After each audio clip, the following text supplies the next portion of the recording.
Boa noite, louvado seja nosso Senhor Jesus Cristo. Para mim é sempre uma satisfação imensa vir aqui nesse lugar, o lugar que me ensinou a ser carismático. Hoje meu nome é Isaías, hoje eu sou casado e hoje o meu grupo de oração é o Nossa Senhora Auxiliadora, lá do condomínio Entre Lagos.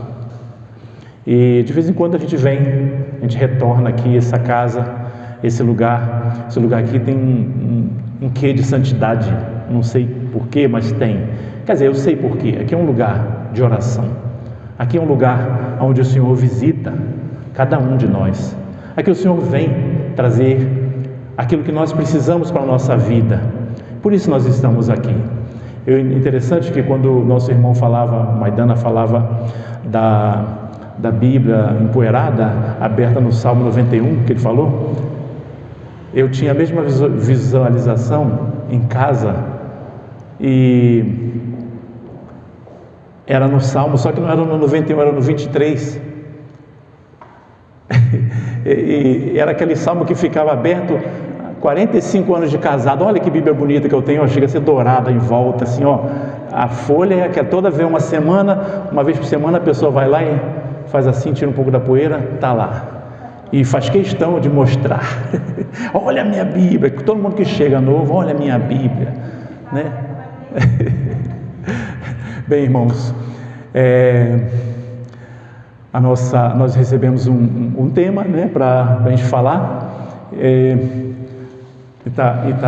deixei anotadinho aqui para eu não falar nada diferente. Então, palavra de Deus, sustento da minha vida, né? E a passagem bíblica é Hebreus e Timóteo, né? Hebreus 4, de 11 a 13, e Timóteo 3, de 14 a 17.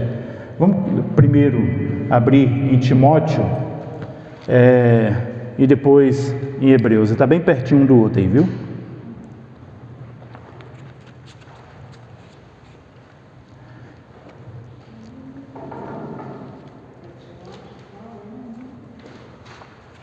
Hebreus 4, de 11 a 13, e Timóteo um pouquinho para trás, viu? 2 Timóteo 3, de 14 a 17.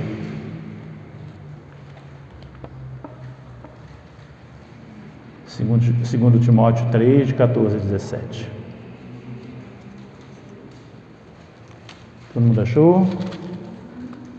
Ainda não? Amém, ó misericórdia. Então vamos proclamar. Primeiro, 2 Timóteo.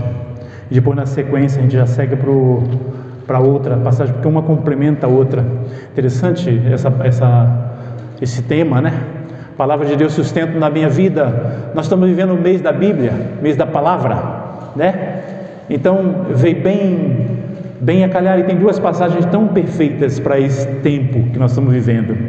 A Escritura, sustentáculo da fé, diz assim então em 2 Timóteo 3, 14 a 17: Tu, porém, permanece firme naquilo que aprendeste e creste, sabe de quem aprendeste, e desde a infância conheces as Sagradas Escrituras, e sabe que elas têm o condão de te proporcionar a sabedoria que conduz à salvação pela fé em Jesus Cristo. Toda a Escritura é inspirada por Deus, é útil para ensinar, para repreender, para corrigir e para formar na justiça. Por ela, o homem de Deus se torna perfeito, capacitado para toda boa obra.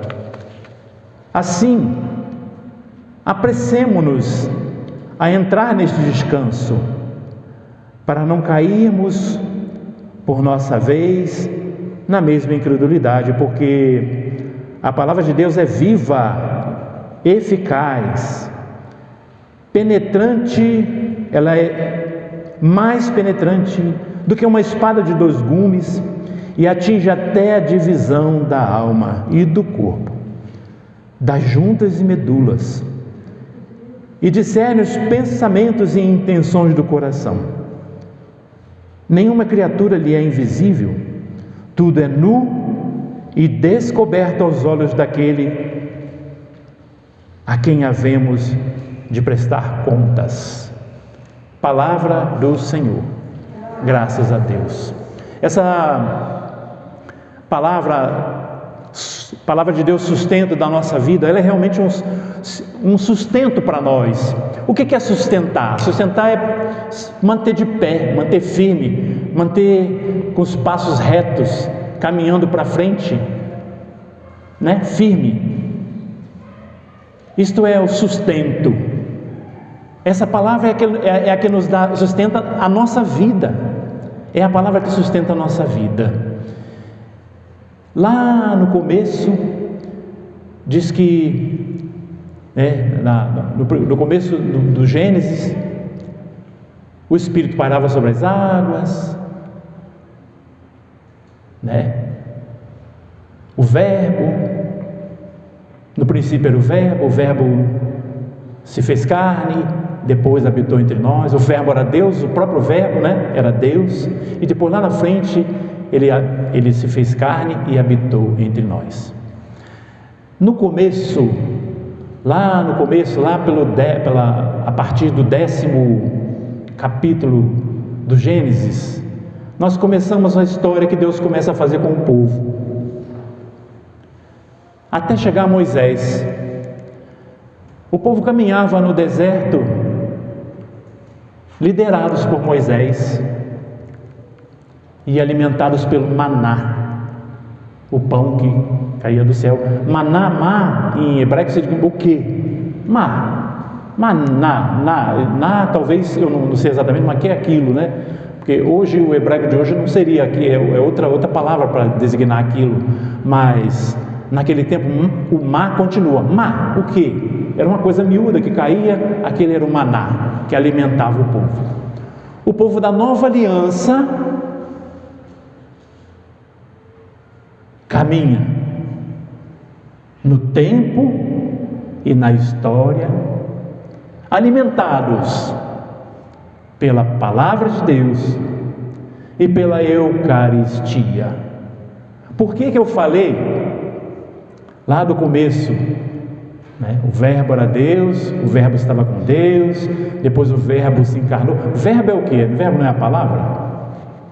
Então, isso aqui, palavra de Deus, palavra, Verbo, a palavra. E Jesus, o Verbo que se fez carne pela força do Espírito Santo, através de Maria, através do seu faça-se em mim segundo a vossa palavra. Palavra é o sustento realmente da nossa vida. Mas a palavra, tem a palavra Eucaristia também, o pão, não mais o maná, mas o pão vivo descido do céu. O pão que é Jesus, é palavra viva, é o sustento da nossa vida. Hoje, tem gente que diz assim: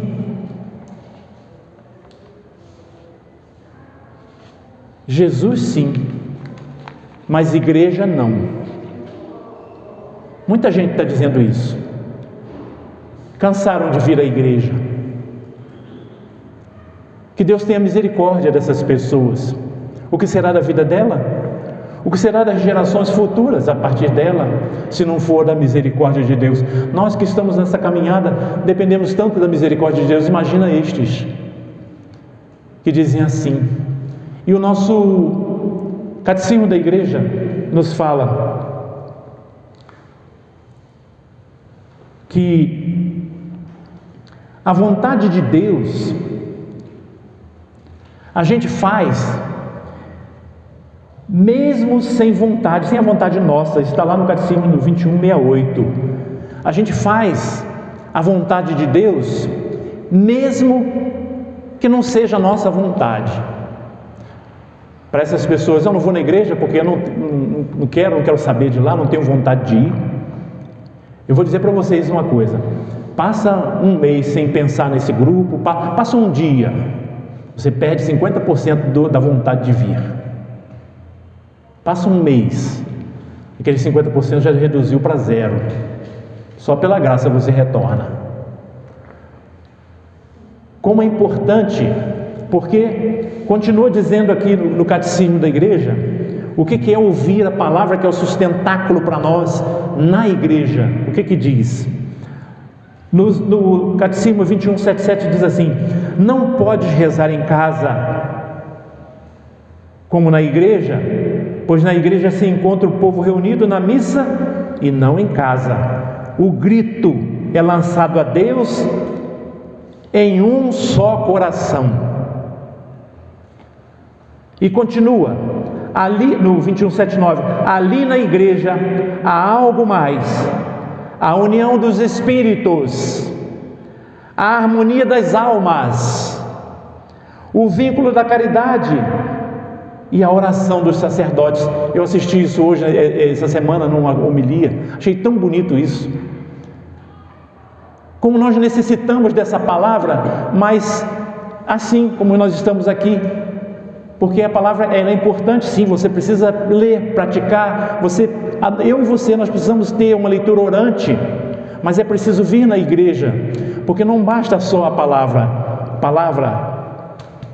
mas a palavra é a Eucaristia também. A palavra, o pão vivo descido do céu é importante para nós. O pão vivo não pode nos faltar, e quando você não pode vir até aqui, Jesus vai até você. É a missão da igreja,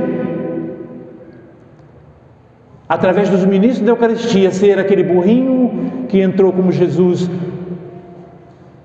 lá em Jerusalém, naquele dia maravilhoso, domingo de Ramos. Nós, ministros da Eucaristia, somos esse que vai até o encontro, que vai levando Jesus até o encontro daquele que não pode vir. Esse é justificado.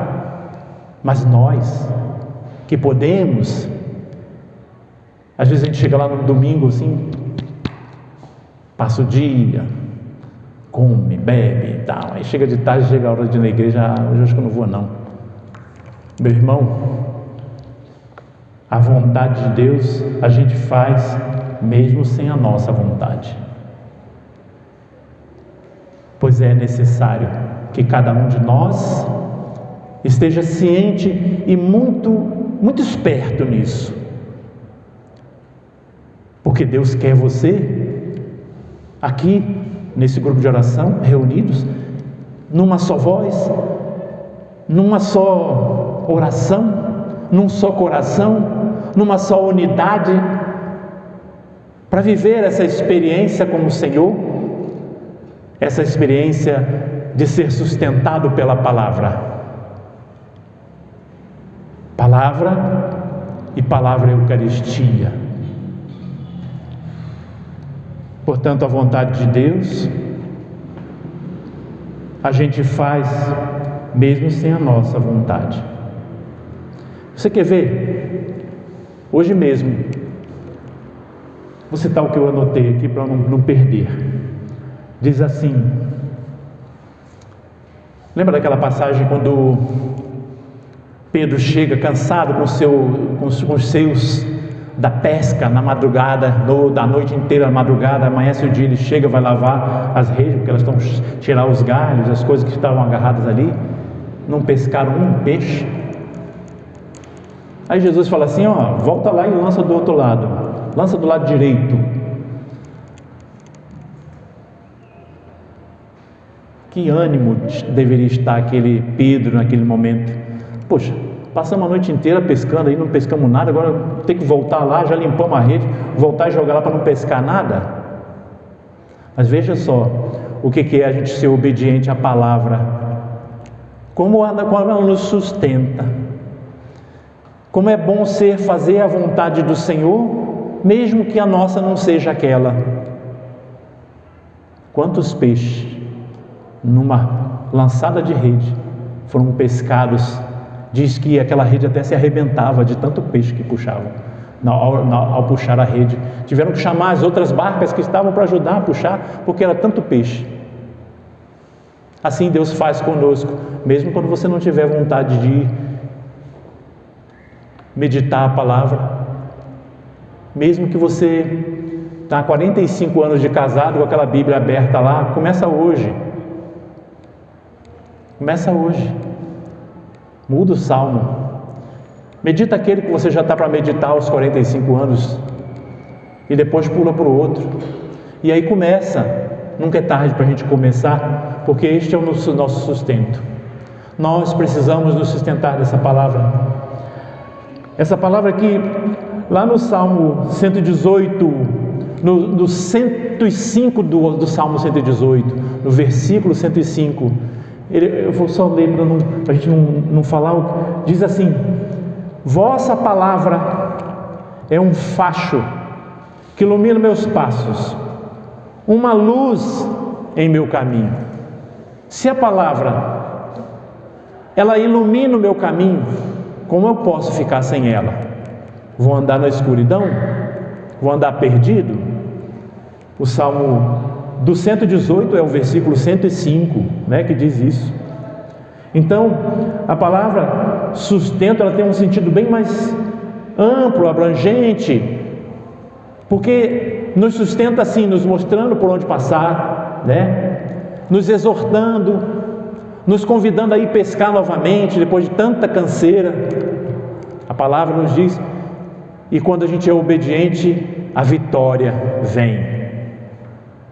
Somos vitoriosos, precisamos ser obedientes, e mesmo que não sintamos vontade de ir, a vontade de Deus deve prevalecer. Prevalece a vontade de Deus, né? Essas palavras, elas são palavras de vida para nós. Então, se ela é sustento da nossa vida, nós precisamos nos alimentar dela todos os dias, todo santo dia. Não deixe de se alimentar da palavra de Deus. É necessário, é preciso. É preciso. Às vezes a gente acha a palavra muito bonita. Você quer ver uma coisa?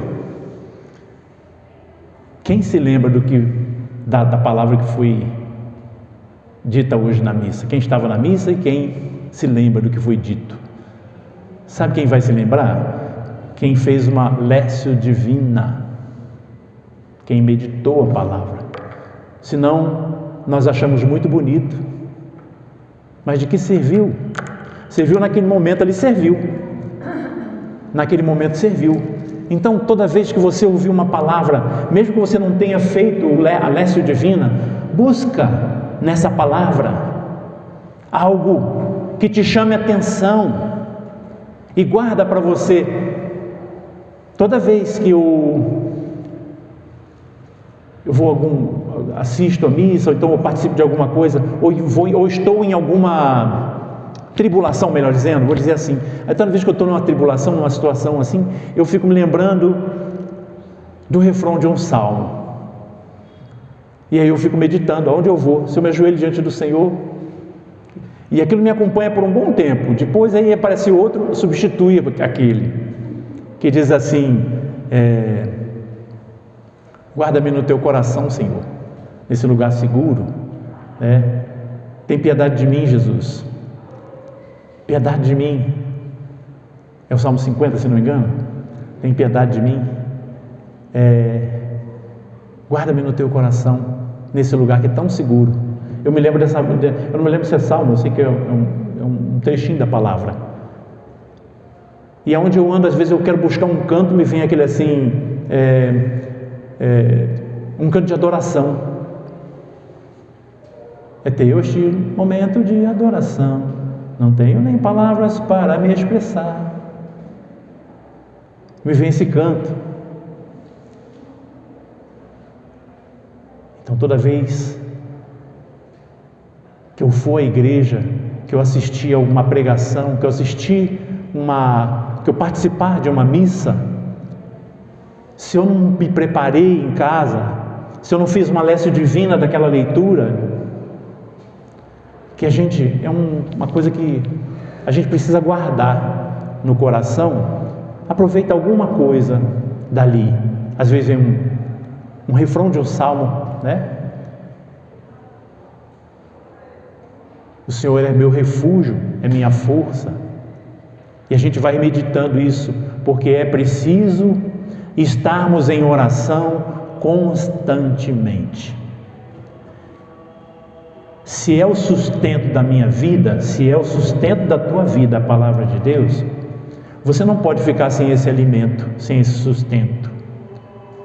Todo momento que você esquece da palavra, começa a vaguear, vai para longe, a nossa mente, ela voa para tão distante, vai na Lua, vai na Rússia, vai no Sibéria, vai no céu, vem aqui, vai em tudo que é lugar, num pensar, uma coisinha de nada.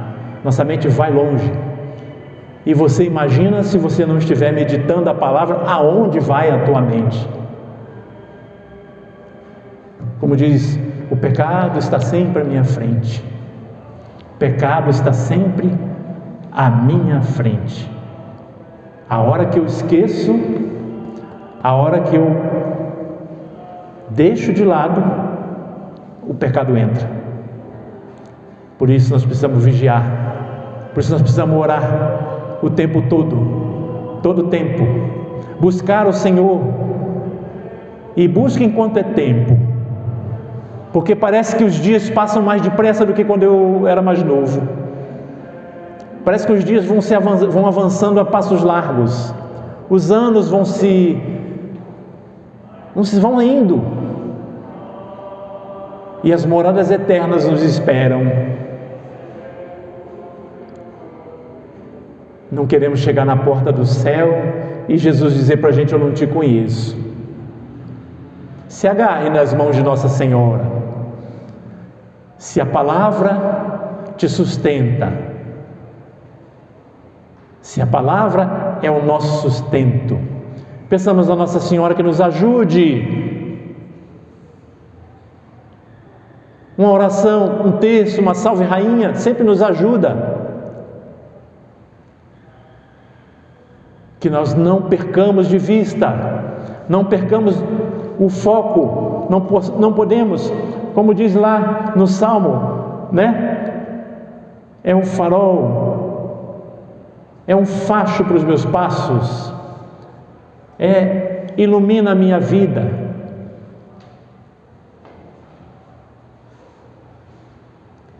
Então, como é interessante, quando eu sou sustentado pela palavra, como eu posso encarar as coisas? Quando eu sou sustentado pela palavra, eu sou capaz de perdoar. Quando eu sou sustentado pela palavra, eu sou capaz de ter um arrependimento imediato naquele meu pecado. Quando eu feri um irmão, uma irmã, na minha casa mesmo, se a palavra é sustento da minha vida,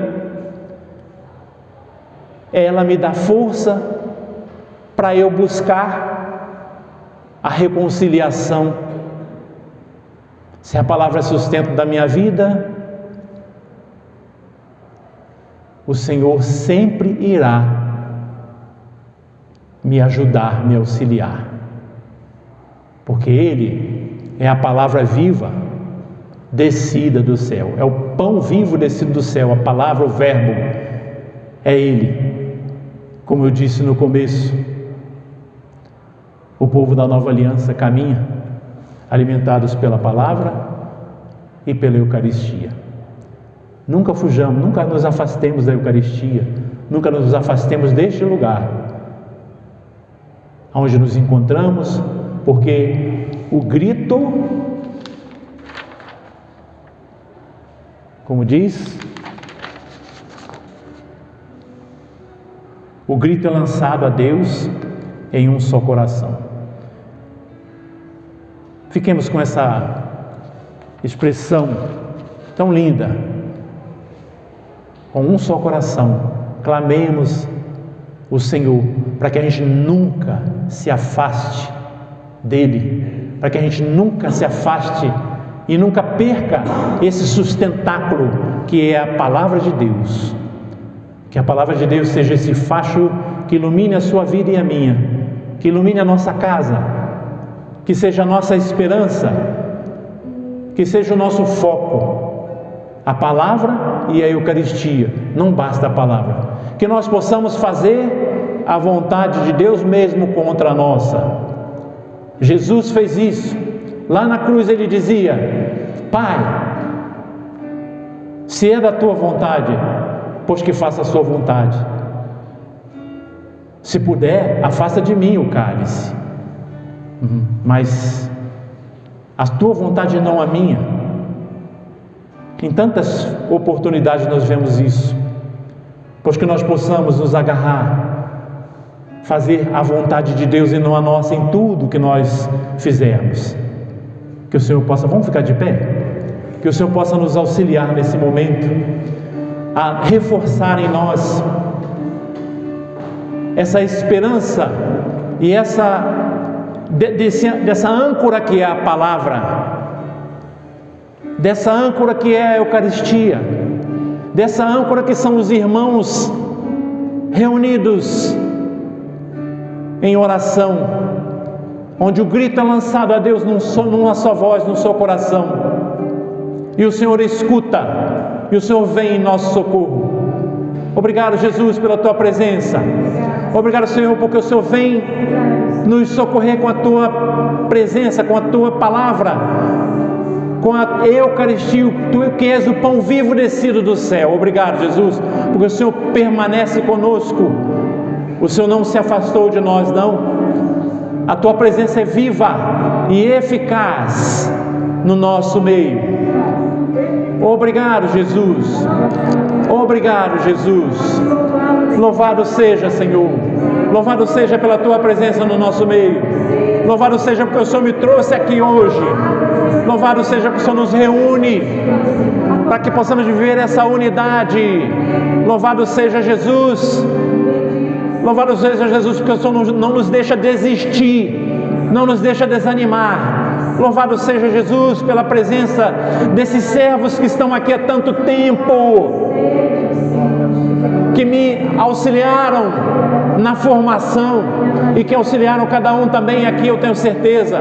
Louvado seja porque eles não desistiram, pela vida da Erla, pela vida do Maidana, pela dona Lurdinha, e por tantos aqui que já passaram no tempo que eu vivi aqui, né? Pela Almira, também pelos que vieram depois de mim, mas que conviveram comigo aqui. Obrigado, Senhor, por isso. Obrigado porque essa palavra, ela se solidificou em mim e solidifica em cada um de vocês também. Confirma em cada um de vocês. Obrigado, Senhor. Obrigado, meu Jesus. Obrigado pelo grupo de oração Nossa Senhora da Esperança. Obrigado. Glórias e louvores a Ti, Senhor. Glórias e louvores por aqueles que também já passaram por aqui. Me lembro agora do João, da Marluce, da Carminha, Diácono Paulo, tantas pessoas. Obrigado pela vida da Eliette. Obrigado pela Marlene. Obrigado, Senhor. Obrigado pela Idesite. Obrigado, Jesus. São tantas pessoas que nós podemos lembrar hoje que fizeram assim, cimentaram em nós essa palavra, e que essa palavra não morreu em nós. Nós não deixamos ela morrer, porque foi bem cimentada, porque foi bem falada, bem empregada. Obrigado, Jesus, porque esse grupo se sustenta, mesmo com esse já tendo ido, se afastado de nós para outros lugares, mas o grupo se sustenta, porque aqui é um celeiro, é um lugar onde o Senhor derrama graças. Obrigado, meu Deus. Obrigado, Jesus. Obrigado pela vida da nossa coordenadora. Obrigado, meu Deus. Obrigado pela vida de cada um. Obrigado, Senhor. E que o Senhor nos sustente com a sua palavra e com a Eucaristia eternamente. Possamos viver e experimentar as graças que o Espírito Santo tem para derramar sobre nós, por essa fidelidade ao Senhor. nós também